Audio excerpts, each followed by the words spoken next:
Lin Zhao was standing in the cafeteria, watching a little tea all calm. The host's voice covered the noise of conversations and the coffee machine. Scientists warn about a rare melting of the polar ice caps. Satellite images revealed a 30% reduction in just 72 hours. This was something humanity had never witnessed before. But the businessman next to him laughs and says it's just more alarmism about this climate change stuff. Those day reporters said anything just to get audience. The girl next to him stirring her coffee says that's right. In 2012, it was the whole Mayan calendar thing. In 2017, the meteor that passed I don't know how many kilometers away. Every time there was some kind of disaster supposedly on its way. It was the same lies just to get views, only the timing changed. But Lin Zhao, right behind them, tightens his grip on the coffee cup while diving into memories. Not of the past, but of a future he had already lived. A future in which these same voices that doubted all of this became screams of despair. Not caring much, he tells them they'd better be more careful. The world could plunge into chaos faster than they imagined. The businessman rolls his eyes, thinking the kid really is an idiot. And another woman from the side, over her glasses, asks if he really believes in that apocalypse nonsense, and says it's even cute how innocent he is. But then our protagonist's memories go to the first day, when the waters flooded the streets of Shanghai. Buildings collapsed over the floods and the first king-level monster emerged from the depths. The massive size of the creature cast a shadow over the entire financial district. The screams and the frantic fight for higher ground. The world was overtaken by a taste of salt and fear. He then says to himself that it's funny to be called innocent. He stands up, leaves some money beside the coffee, and says he's heading out. The woman, thinking she offended him, asks if he felt offended and why he's in such a hurry. But he only replies that he's going to his apartment because he needs to prepare. The curious woman asks where he lives with a cheeky little smile. That's when he tells her he lives at Palace 104. Her eyes instantly light up. That's the biggest and most luxurious building in the neighborhood. She grabs her things right away, saying she works with interior design. And considering how luxurious that place is, it would be very interesting if she could see all the architecture inside his home. But Lin Zhao just shakes his head and says there are more important things than giving her a tour, then waves goodbye, leaving her all confused, man. Outside, he looks up and sees the clear sky of Shanghai. No sign of the devastation that was coming. Anyone there at that moment wouldn't believe what it would be like very soon. 2 years surviving in the flood apocalypse. The betrayal he suffered from Xiao King and the death at the hands of Evil Z. All of that was still yet to happen. But it was already engraved in his memory. And this time, he'd be ready. Our boy walks across the marble lobby of Palace 64 like he owns the place. That building had reinforced steel beams and a design made entirely for catastrophe resistance. It was less of a building and more like a luxurious fortress. As soon as Lin Zhao enters, the naughty girls can't help but smile at him. And while he walks by, he's just thinking about how this place became one of humanity's last safe havens. He enters the elevator, which silently rises to the 99th floor. The titanium doors open to what should be a normal, luxurious penthouse. But his idea of normal was walls lined with military crates instead of designer sofas. Piles of supplies nearly reaching the ceiling and rows of dry food. Water purifier, medical kit, and ammo man. All of that made that luxury place look like a survival maze. Lin Zhao gives a sly smile, saying that this time revenge is excellent, but precise. We then see 3 weeks earlier, when he suddenly wakes up sweating. He puts his hand on his chest, wondering what happened. As far as he remembers, he had just lost consciousness after being struck. But before he could focus on what went down, suddenly the little cistern window pops up for the bastard, something that was only visible to him. The system of the survivor's sea of talents. Before he could even understand what that was, the first ability is acquired. He gains the technopathy talent and starts wondering what the heck that is. The system explains it was the ability to control electronic devices even without power. It was kind of a skill to hack anything and at the same time turn on devices. The guy's Chinese, and if there's one thing he knows, it's systems. Right away, the pieces fall into place and he smiles. Being able to control electronics without energy would give him a huge advantage in the chaos that was coming. His phone then shows the date, exactly 1 month before the flood apocalypse arrives. And he doesn't waste a single second. Before lunch, the bastard had already created countless bank accounts and taken out loans wherever possible. Not only did he take loans under his name, but also under Xiao King's, his future girlfriend who betrayed him. The money came fast, and soon he'd have enough to start assembling his arsenal. The problem is, not long after, when he left home to start his plans, he ran into them. Xiao King was already standing out front, arms crossed, and an angry face. Next to her was Shou Jing, her brother, like a watchdog. With a fake tone and pretending to care, she asks where Lin Zhao is heading off to so early like that. Our boy stares at Xiao King and her brother. Seeing their faces triggered countless memories. He sees himself 2 years in the future, inside the apocalypse. The water had already come, along with the creatures, and most of the city had been destroyed. There were monsters on the loose and floods were a regular thing. On one of the few days when the water had receded a bit, Lin Zhao went out to search for supplies. On the way, his phone rings. Shou Jing, his voice calls out, saying there were people going into the apartment to steal the supplies and he had to come back. Right away, Lin Zhao runs back in desperation and opens the apartment door. But before he can understand what's happening, something hits him square in the back of the neck. His vision starts to go dark in a matter of seconds, and just before passing out, he manages to turn around, just enough to see Mao Ji and Shou Jing laughing together while Shou King watched from the side. Her cold eyes made it clear she was part of it all. The memory fades, and back in the present, he's staring at the two who would betray him in the future. Shou Xing once again asks what's going on. She wants to know why she's getting a bunch of messages saying someone is taking out loans in her name. Lin Zhao stays calm and says his account got hacked. Seems like someone got both their info, and he's heading to the bank now to fix it. Right then, Shou Jing yells and grabs Lin Zhao by the collar, saying he's lying, asking if he really thinks they're dumb enough to believe he'd do something like that. But just as he goes to say Lin Zhao isn't leaving until he sorts it out of nowhere, he takes a fist right to the mouth man. The precision was perfect as skill developed during the survival times. Shou Jing twists all weird and collapses unconscious on the ground. Right then, the sister screams in despair, asking if Lin Zhao has lost his mind. But he just adjusts his coat and asks if she really thinks that's madness. She better get ready because she had no idea how insane this world was going to get. Then he turns around and walks off, leaving the fool kneeling next to her brother. He catches the first bus and heads to a half-ruined building on the edge of the city. From the outside, anyone would say the place was abandoned. Peeling paint, dusty windows, and no one in sight. But he walks up to the door, knocks 3 times, pauses, and then knocks twice more. Of course he knew exactly how to get to the black market. Suddenly, a crack opens in the door and someone simply asks for the code. Lin Zhao just says that he saw the Azure Dragon. With that,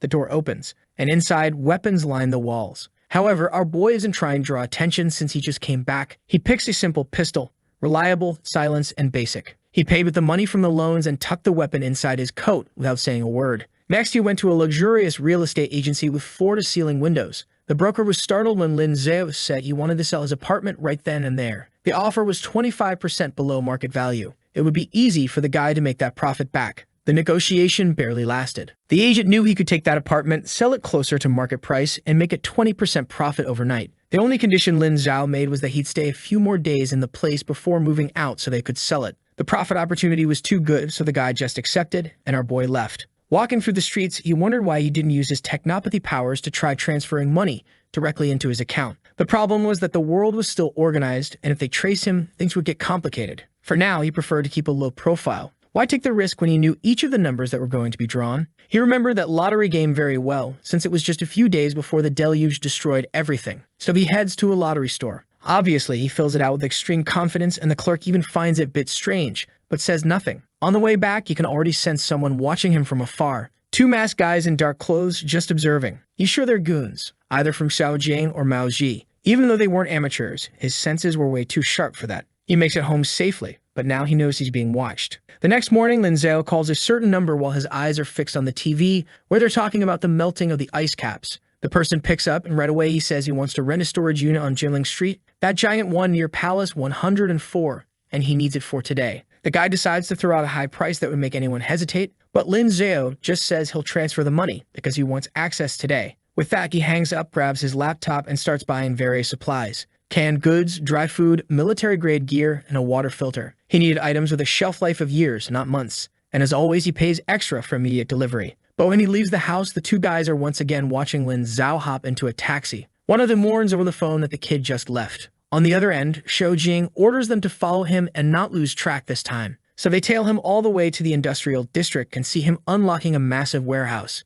Trucks keep arriving, unloading piles of supplies. The day is long, and by night, the goons call back telling Shou Jing they found the kid's stash. He was stocking up on tons of food. Weirdly, there was lots of military stuff too. Right away, Shou Jing tells them to break into the place and find out what he's up to. The guys say, all right, but say the pay better be worth it this time. When night falls, they break in through one of the side doors. As soon as they're inside, they see rows and rows full of supplies. One of them whispers that there's enough food in here to last years and years. Another takes a look and sees medical kits, a filter, and instantly decides to call Shou Jing. He picks up on the first ring, listens to what they say, and already tells them to burn everything down. The guys just say, understood, and go get fuel, already pouring liquid everywhere. What they didn't notice is that, from the moment they stepped inside, there were cameras recording everything. And at the apartment, Lin Zhou's phone rings with a message. Invasion alert. He calmly slips the silenced pistol into his coat and heads out. The warehouse was silent when he entered through one of the secret doors. Unnoticeable and quiet, he approaches easily. Years of survival where noise meant death had taught him to be extremely cautious. The first one, poor guy, didn't even know what hit him, man. A silenced shot was muffled. The second one turned as the body dropped. But Lin Zhao was already there too, man. 2 more shots and it was over. The poor guys didn't even get a chance. Our boy just drags them to the back of the warehouse and digs a hole, throws them in, covers them with dirt, and puts a tarp over it. That spot was bound to flood first when the water rose. No one would ever even find this place. The following week, the warehouse just kept filling up. Every morning, Lin Zhao showed up early to train. He kept his body in shape because he knew what was coming. Meanwhile, Xiao Jing was pacing back and forth inside the apartment, wanting to know where those bastards had gone. Apparently, that scumbag had betrayed him, abandoned the mission, and now they were ignoring him. The sister next to him says they probably ran off with the advance payment he sent, but he just responds that those bastards wouldn't dare do something like that. It had already been 7 days since our boy bought the lottery tickets. The drawing happened on national television. Everyone gathered to see who'd win the jackpot this time. The numbered balls dropped one by one, all matching the ticket of our protagonist, who didn't show a single reaction. The last one drops, confirming him as one of the winners of the biggest prize in history.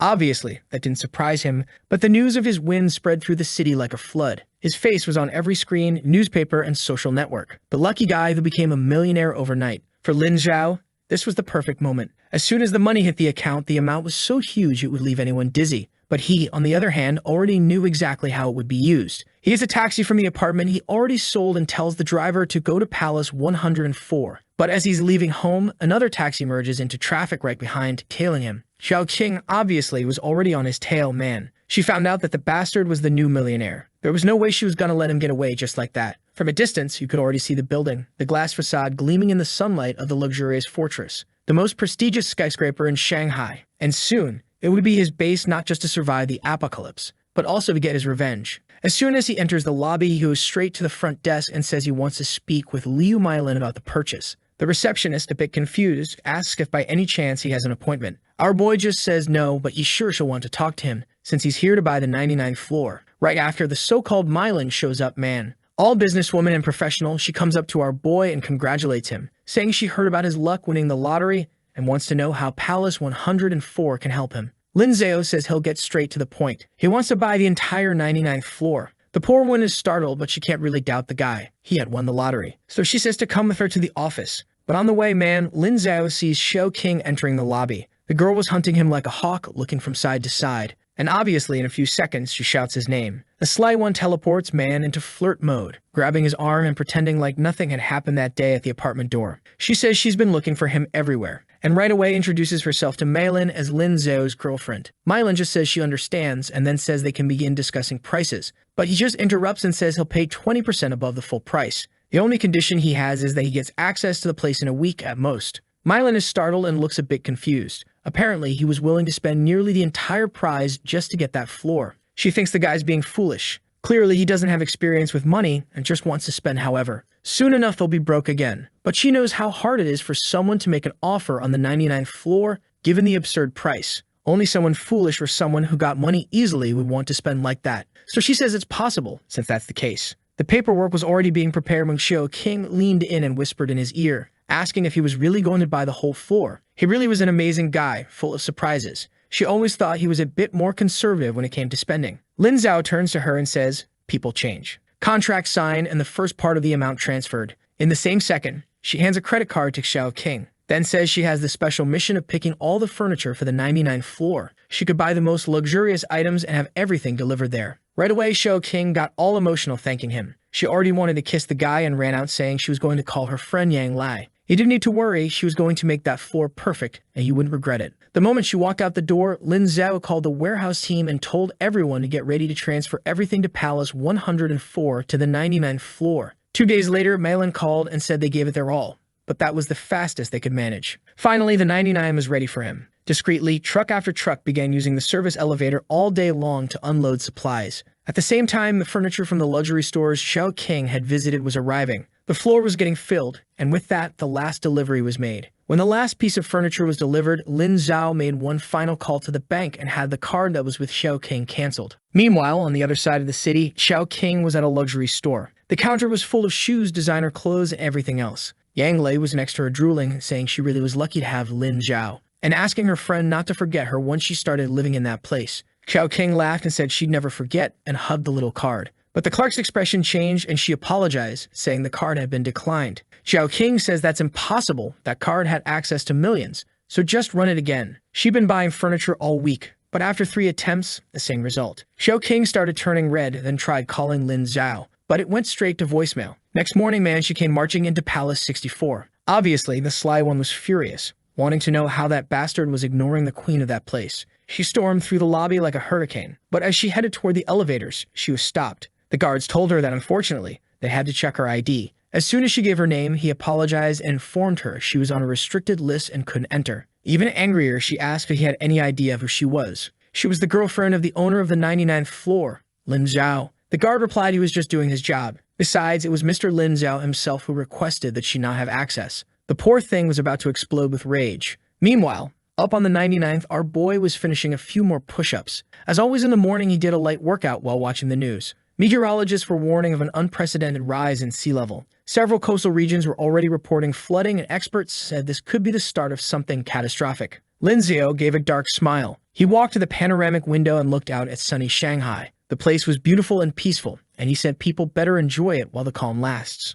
On the other side of the city, Xiao King arrived at the apartment, furious with her brother, saying that bastard had humiliated her. She'd been completely embarrassed, standing there with all those shopping bags and another kind of shame at the building. Jing, lying on the couch scratching his chin, said that bastard was different now. He wasn't the same fool she had gotten with just take the apartment he got from his father. Xiao King said that first apartment didn't matter anymore. Now he'd be their way to riches after winning the lottery. Yang Li sprawled on the armchair, said he really was everywhere. Since the lottery thing, people had started calling him the Lucky Dragon of Shanghai. Jing's expression changed. He said they needed to move faster with a plan. If they hesitated or aroused suspicion, they'd lose their only chance. Xiao King asked what they were going to do then. He smiled and said Maoji probably had some contacts at Palace 64. Either he'd be won over by Xiao King, or they'd have to give a different kind of welcome to this dragon. That night, a black and gold envelope arrived for Lin Zhao. His presence was requested at the annual Elite Gala of Shanghai, held at Palace 64. A big party at 7 p.m. in the lobby. He finds it funny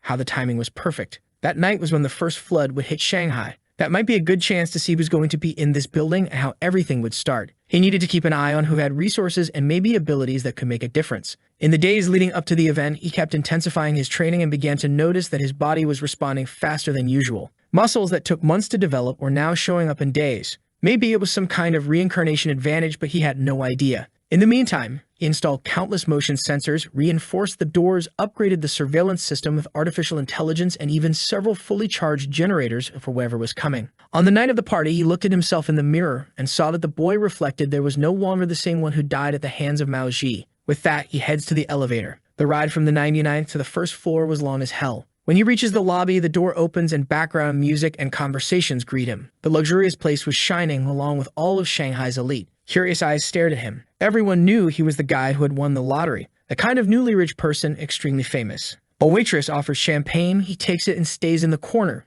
keeping an eye on everything. From afar, he spots the badass. Chen Mina, the Olympic shooting medalist. Her face had been in countless commercials before the floods. Hearing about the others, she kind of seemed indifferent to his arrival there. From the little jacket and boots, it was clear she didn't care much about etiquette and wasn't there to socialize. Lin Zhao remembers bumping into her once at the start of the disaster. The dead-on aim she had saved him once, but they never talked. Near the entrance, Xiao King and Yang Li entered quietly. The sly one has always had a radar man and immediately spotted our boy. She crosses the lobby smiling like nothing had happened. Comes again and sits in Lin Zhao's chair without asking and already drops a "Hey, handsome." She leans in, putting everything she's got on display and says she's been trying to talk to him for days. What's going on? Lin Zhao, though, doesn't even look at her man. He just raises his glass and keeps drinking calmly. She tells him to stop being silly and not to act like that. Starts running her hand on him and asks what happened. Did she do something? If she did, she already wants to apologize. He has to understand that he can't ignore her like that. Otherwise, she misses him too much. But man, Lin Zhao doesn't say a word and keeps staring at the crowd as if she didn't exist. Suddenly,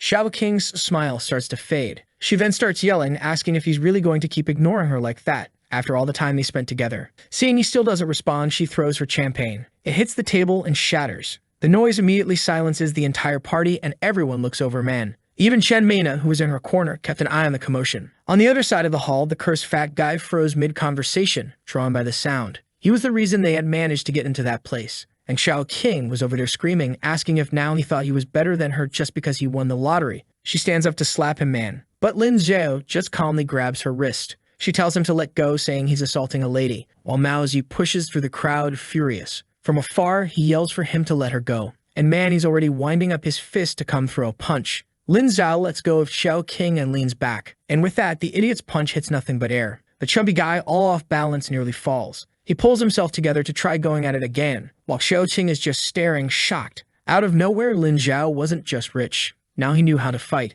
That's when suddenly, a deafening noise shakes the building and the lights go out. The ballroom is plunged into darkness, immediately followed by screams and startled gasps. The emergency lights flash, turning everything red. And on everyone's phone, a civil defense alert appears. Emergency warning, critical level coastal flooding. Anyone living near the coastal region should move away now and not approach the shore under any circumstances. Chaos immediately broke out, and everyone who had family near the sea was already crying and making calls. Lin Zhao, on the other hand, watched it all with coldness. He picks up a new glass of champagne and heads to the elevator. The moment he presses 99, he feels a strange jolt. A technopathy power activates from 1 second to the next, and he feels as if he's connected to the entire security network. With that, he begins to close all the emergency doors on every multiple of 10 floor. In other words, on the 10th, 20th, 30th, 40th, up to the 90th floor, everything was shut. Now that everything was beginning, there was no longer any reason to hide his powers. And with everything locked, no one would be able to run up the stairs once the water rose. With that, the elevator ascends, leaving the panic behind. Meanwhile, in the ballroom, the lights come back on. Everyone was hesitant and afraid when Chen Mina appeared. She raised her hands and asked everyone to stay calm, informing them that she had already confirmed with the authorities that this region of Shanghai was safe. They were far from the flood zone, so that alert had been more of a precaution for them. Not to mention that Palace 104 wasn't at any risk, so they could enjoy the evening. Some more suspicious guests left, but most breathed a sigh of relief. In minutes, the music was back on, and champagne for everyone, man. The party resumed. At that moment, Xiao Jing rushed in looking for his sister after the flood news. In the middle of the ballroom, Mao Ji was still looking for that bastard Lin Zhao, when suddenly he spotted Chen Mina way in the back, phone to her ear. She looked a bit frustrated, and right away the fat guy saw an opportunity, man. Smooths out his shirt, adjusts his belt, and heads over to her. He comes in already asking if the signal's bad during this emergency. Gets closer and wants to know who she's trying to call. She glances without much concern and says she's calling her manager to tell her to leave, making it clear, man, that she wasn't interested in talking to him. But the fat guy introduces himself as Mao Ji, and he owned half the businesses in the Pudong region. Had she ever heard of the Red Sea Group? Chen Mina completely ignores him, and he forces a smile. Suddenly, he snatches the phone from her hand. She demands it back angrily, but he says he's just trying to make sure he gets a little of her attention. While playing with the phone, he says it's not every day you run into an Olympic medalist. He heard her performance was amazing, and he's excited to see it. But Chen Mina just stretches out her hand and tells him to give it back now. Mao Ji, though, keeps going as if she hadn't said anything, explaining that in his line of work, things are a bit different. He knows all kinds of people, politicians, celebrities, even other athletes. He leans in and warns her that it's good for her to know that in a city like this, where he runs things, she could disappear. Chen Mina, however, just wanted to get her damn phone back. Meanwhile, up on the 99th floor, Lin Zhao was relaxed in his armchair, champagne in hand, looking out the panoramic window. On the city's horizon, the first signs of disaster had begun. Far off, where a clear sky should be, a dark line of water was advancing over Shanghai. He knew everything was about to be swallowed. While 99 floors below, the party was turning into a mess.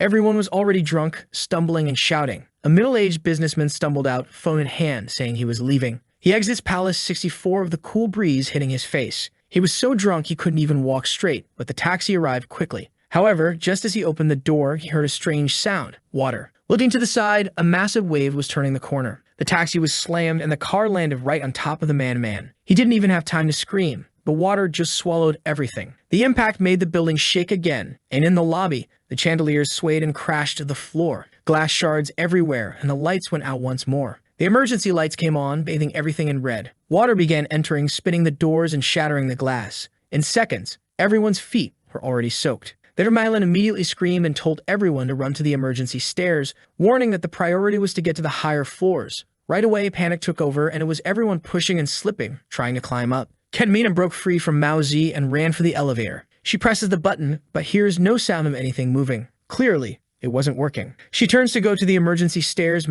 but out of nowhere, Mao Ji appears, pulls her, and throws her to the ground. Without even looking back, he opens the door ahead and runs up the stairs. Meanwhile, up on the 99th, Lin Zhao watched everything through the cameras. The lobby was in complete chaos. Mao Ji had been the first to reach the stairs, but the water was rising fast. He notices on one of the screens at the emergency exit, where Chen Mina was on the floor after being thrown down by Mao Ji. The panic kept spreading while everyone stumbled and fell. Xiao Jing tried to force his way through and grabbed his sister's arm so they could go. He told her to run, pulling her, saying they had to go up. But as they reached the door, Xiao King saw Chen Mina kneeling on the floor. The poor girl was still trying to get up. Their eyes met for a second, and you could see that Chenmina was in some kind of pain or something had happened to her ankle, which she was holding. But man, Xiao King only hesitated for a moment, then turned her back and ran up with her brother. The chain maiden, Chenmina, tried to call for help, but too late, man. With that, she started trying to pull herself up using the railing, but the ankle wasn't helping. The pain in her legs snapped again. She fell back down. The water didn't stop rising, but she couldn't move. Far ahead, Xiao King and Jiang completely ignored her cries and kept going up. That's when Liu Mylin appeared with one of the last groups of guests and started leading everyone up the steps.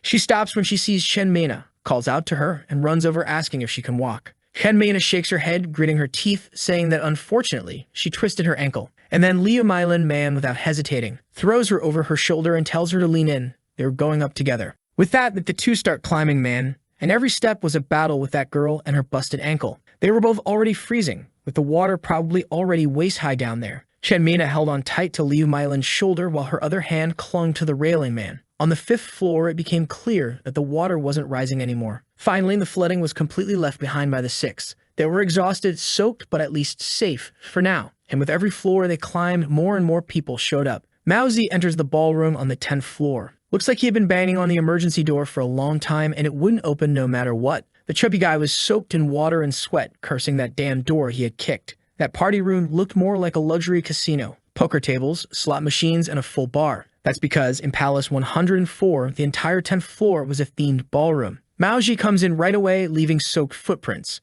And right after that, Xiao King and Xiao Jing arrive. They stumble in equally drenched men. Xiao Jing immediately calls out to Mao Zi, saying the water downstairs rose crazy fast. Mao Zi's expression changes right away and he tells him to listen. The passage to the 10th was sealed and a bunch of survivors would arrive soon. They had to take control of this place before things got complicated. Not long after, more and more survivors started arriving. Everyone with pale faces, soaked clothes, and some collapsing right to the floor. People were terrified. At last came Liu Mylin and Chenmina, still carrying the girl, man, ankle completely swollen, and of course, everyone noticed right away. That casino had turned into a total mess. Everyone fighting for space, others looting the bar looking for anything to eat, while other groups just sat in shock. In the middle of all that chaos, suddenly, the sound of a gunshot echoed. Everyone froze. Then they saw Mao Zi standing on top of a poker table with a gun pointed at the ceiling. He yelled, telling everyone to pay attention and announced that from now on, he was in charge here. They needed food, water, medicine, and anything they could find. They better start forming groups and head down to the floors that hadn't flooded yet before the water rose higher. Suddenly, he uses a fake little smile and tells them not to worry. Of course, they were going to divide everything equally. They just had to hold out through the night, since tomorrow the water would probably start to go down and everyone would come out alive and fine. But another executive, soaked and laughing, tells the fat guy to go fetch it himself, wanting to know who said he was king now. Bullet to the head, man. Right then, Mao Zi kills the first one. Everyone screams in panic, but they all go silent the moment he points the gun at everyone again, asking who wants to know if he's the king. Obviously, no one answers. He just says that if that's the case, then they better go ahead and start forming groups to go get supplies. Everyone runs to obey, right, man, fear moving every step. Off in a corner, Mylin finds a first aid kit behind the bar and is tending to Chenmina's ankle. Reading her teeth, she thanks her while Mylin tightens the bandage. The survivors gather, all trembling, terror stamped on their faces, while Mao Zi sits in the armchair like the king of the place, just watching while the groups who went down return carrying bottles and bottles of supplies, snacks from the machines, blankets from the suits, everything placed at his feet. Xiao King, all crook, hands over a little towel with a twisted smile, saying that this was what she managed to get. Meanwhile, 89 floors above, Lin Zhao checks the time. It was getting kind of late, so he turned on the room heater. He prepared a perfect steak in the kitchen and sat down to eat. After that, he yawned and went to bed smiling, unbothered by the suffering everyone else was going through. Morning sun hit Shanghai, only now it was flooded with a strange tone. Once full of life, now dirty, water stretching to the horizon. The peaks of skyscrapers looked like lonely islands in the middle of the sea. A man clung to a floating billboard, man. He had spotted the top of a building and was trying to swim to reach it. But in a single instant, something passed under him. In a violent strike, the man was pulled down and his scream was silenced beneath the waves. Meanwhile, high above, a commercial airplane was circling, engines shaking. That's because the pilot had been trying to find a runway since last night, but there was only water. Fuel was already running low. With no options, he attempted an impossible landing on the rooftop of one of the few buildings still above water. Obviously, it was a total failure and the plane was submerged while the explosion sent water flying into the sky. Up on the 99th, Lin Zhao stretched while sunlight passed through the curtains.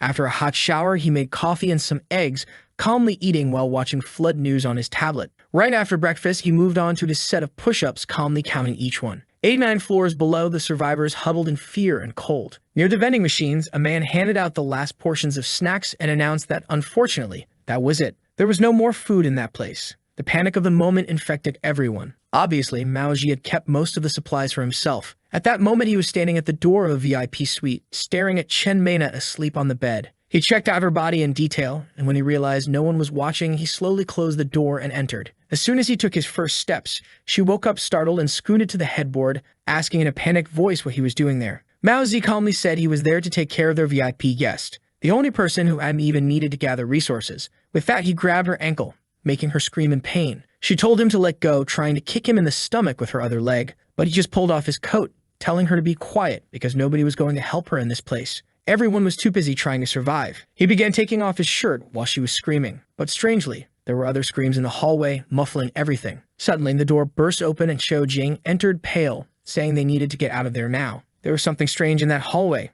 looked like a monster. Some survivors said they saw it coming up from the flooded stairs. Right away, Maoji let go of Chen Mena and rushed past Xiao Jing to check the hallway. Right then, he saw the strange monster, a kind of human fish with green skin, sharp teeth, and slit pupils. Everyone was panicking, trying to hide, while many were already paralyzed. Maoji started looking around, trying to find a way to escape. Right away, he spots an old man frozen in fear. And in a single motion, he grabs the guy and throws him toward the creature, saying, "Here, eat this." The creature, which looked starved, immediately attacked the easiest target. While the beast was busy, Maoji ran to the locked door leading to the upper floors. It was just a basic steel fire door, and now he had to make a decision. He only had 6 bullets in the gun, but he could try to use them to survive. Hearing the old man's screams as he was eaten, and afraid more creatures would show up, he fires the 6 shots. Then tells the other guys nearby to hit the door, and everyone starts forcing it. Everyone pushes together until the metal gives with a loud groan. Maoji immediately shoves Xiao Jing, nearly knocking him aside, and starts running up the stairs.